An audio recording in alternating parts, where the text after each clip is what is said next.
Exam हो गया है अभी-अभी या फिर होने वाला है और रिज़ल्ट सामने अब दिखने लग गया है क्योंकि बहुत कम टाइम बचा हुआ है और अब टेंशन हो रही है। अब समझ में आ रहा है कि एग्ज़ाम में सिलेक्शन नहीं होने वाला, शायद नहीं होने वाला, 90% शायद ना हो या फिर हो सकता है 70% ना हो। और अब वो इमेजिन करते हैं कि सबकी फेस इमेजिन होने लग जाते हैं, सब कुछ इमेजिन होने लग जाता है।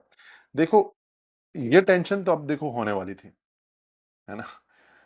मैं तो ये कहूँगा कि ये टेंशन कम हो रही है अब आपको, क्योंकि पहले तो आप एकदम ही यही सोचकर पढ़ाई करते थे कि मैं जब एग्ज़ाम में सेलेक्ट हो जाऊँगी तो फिर इसको जवाब दे दूँगी, मैं जब एग्ज़ाम में सेलेक्ट हो जाऊँगी तो फिर ये कर लूँगी, ये इंसान मुझे इज़्ज़त देंगे, इससे मैं मिलूँगी और बोलूँगी कि दिखा दिया ना तुम्हें। अब जब आप इस कम्युनिटी में आए हो तो थोड़ा-थोड़ा कहीं न कहीं आप इतना सब कुछ नहीं सोचते हो, लेकिन आपने फिर भी सोचा है ना? आपने फिर भी कहीं न कहीं सोचा है कि मैं जब इस एग्ज़ाम में सेलेक्ट हो जाऊँगी तो मुझे वो मिल जाएगा जो मुझे अभी नहीं मिल पा रहा है, इन लोगों की वैलिडेशन। आपने कहीं न कहीं सोचा है। अगर आपने सोचा है तो आपको टेंशन तो होगी उसके बारे में। अब आपको कुछ और सोचने की ज़रूरत है इसलिए। अब आपने जो सोचा है वैसे तो देखो अब वैसे ही तो टेंशन हुई है। उसी की वज़ह से टेंशन हुई तो आपको कुछ डिफरेंट सोचने की ज़रूरत है और वो क्या है? वो डिफरेंट ये है कि घर वालों को कैसे फेस करेंगे? घर वालों ने भी तो कोई ना कोई गलतियाँ की होंगी अपनी ज़िंदगी में। हमारी तो गलती बहुत छोटी है। क्या आपने कभी नहीं सुना? घर वालों, बड़ों की गलतियाँ बहुत खतरनाक-खतरनाक गलतियाँ करते हैं वो तो। मैंने मतलब ऐसी गलतियाँ कि जैसे मान लो कि कोई हॉस्पिटल में था, उसकी केयर नहीं करी ठीक से। घर में ऐसी कहानियाँ होती है ना वो मसालेदार कहानियाँ कि उसकी जो शादी चल रही थी, सब कुछ ठीक चल रहा था लेकिन उसने कहीं और अफ़ेयर चलाया। मतलब मैं ज़्यादा भी नहीं बोलना चाहता लेकिन यू कैन इमेजिन कि बहुत सारी चीज़ें हमें पता होती हैं। आप उनका ज़रा वो टाइम इमेजिन करो जिस टाइम पे आप हो। उनको अपनी उम्र में इमेजिन करके देखो। जिन लोगों के चेहरे आपको नज़र आ रहे हैं, ज़रा उन लोगों को इमेजिन करके देखो अपनी नज़रों में। उनको भगवान मत मानो, उनको देवता मत मानो। वो भी आप ही तरह के इंसान हैं। आपकी उम्र में उन्होंने गलतियाँ नहीं की होंगी तो आपसे पहले की होंगी और आपके बाद की होंगी, आपकी उम्र के बाद में। उस नज़र से देखो, इंसानों की नज़र से देखो और अगर वो जैसे मान लो अभी मेरा भांजा है, अभी वो क्रिकेट अकेडमी में है और स्टेट लेवल पर पहुँचने की कोशिश कर रहा है। ऑलमोस्ट पहुँच गया लेकिन अब मान लो कि वो स्टेट लेवल पे सिलेक्शन नहीं हो पाता और मैं बोलूँ कि क्या यार, मैंने क्या-क्या नहीं सोचा था तेरे बारे में कि तू वहाँ पर तक पहुँचेगा और अभी तक तेरा सिलेक्शन नहीं हो पाया, स्टेट लेवल पर नहीं खेल पाया। अब देख कितना टाइम लगेगा, इसलिए भेजा हुआ है, वहाँ पर पैसे खर्च कर रहे हैं और ऐसा-वैसा। कहीं न कहीं मुझे पता है कि वो इंसान मैं तो इतनी ट्रेनिंग कभी नहीं कर सकता जितनी ट्रेनिंग वो कर रहा है। दिन भर में 7 घंटे की ट्रेनिंग चलती है।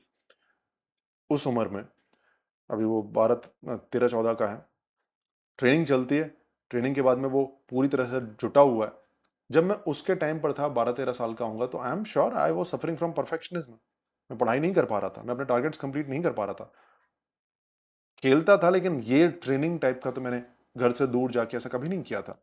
तो I am not eligible to बिल्कुल भी उसको बोलने के लिए और मान लो कि मैं एलिजिबल भी हूँ तो मैं उसको गाइड करने के लिए हूँ। जैसे मान लो कि आप में से बहुत सारे लोग अभी मेरी तरह कोचिंग देते हैं और वो आते हैं और अपनी कोई कोचिंग स्टार्ट करते हैं जैसे मैं कर रहा हूँ।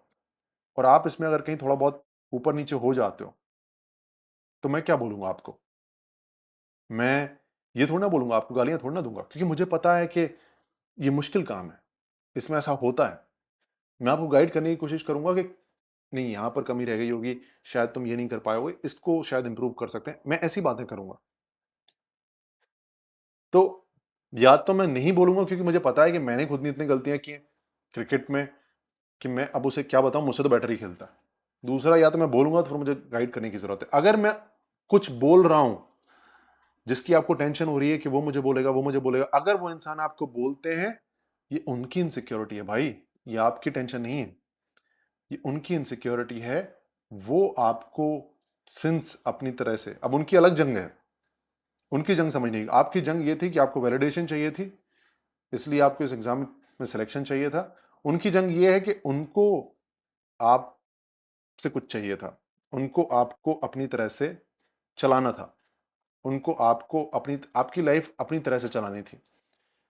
और जब आपकी लाइफ अपनी तरह से चलती हुई नहीं दिखेगी, जैसे मान लो उन्होंने सोचा था कि इसका एग्जाम निकल जाएगा तो हमें भी अपनी खोई हुई इज्जत मिल जाएगी सोसाइटी में, हमें भी इंटर्न सोसाइटी से वैलिडेशन मिल जाएगी, फिर इसकी शादी एक अच्छी जगह होगी। अच्छा, आपकी तो शादी हो चुकी है या फिर जिसकी भी, तो होगा क्या, वो इंटर्न अपना प्रोजेक्ट फेल होते हुए देखेंगे, उनकी फ्रस्ट्रेशन है ये, जो हो सकता है अगर आपको कोई कुछ बोल भी दे तो don't worry, it's your journey, आपकी यूनिक जर्नी है। आप अपनी यूनिक जर्नी में 10 बार फेल भी होगे, पास भी होगे, फेल भी होगे, पास भी होगे। मैं तो कहता हूं फेल और पास कुछ भी नहीं है, आप एक्सपेरिमेंट करोगे, कभी कभी सक्सेसफुल होगा, कभी सक्सेसफुल नहीं होगा। लेकिन दूसरे अगर आपको कुछ बोल रहे हैं तो always remember this, it's not your problem. अगर कोई जेन्युइन इंसान है, वो कभी कुछ आपको ऐसा नहीं बोलेगा, या तो आपको राइट गाइड करेगा या फिर कुछ बोलेगा ही नहीं, क्योंकि उसको अपना टाइम याद आएगा। जैसे अभी मैं अपने भांजे को कुछ तो क्रिकेट के बारे में बोल रहा था, मैं समझ रहा था कि I am not eligible to tell this person, I am not eligible to motivate this person. Motivate मैं करता नहीं, लेकिन आप समझ रहे हो ना थोड़ा, मुझे पता है कि इसको पहले से बहुत कुछ पता है, मैं क्या ही बताऊं इसको। लेकिन अगर कोई आपको बोलता है, it's there issue, not yours issue. I hope you got this point.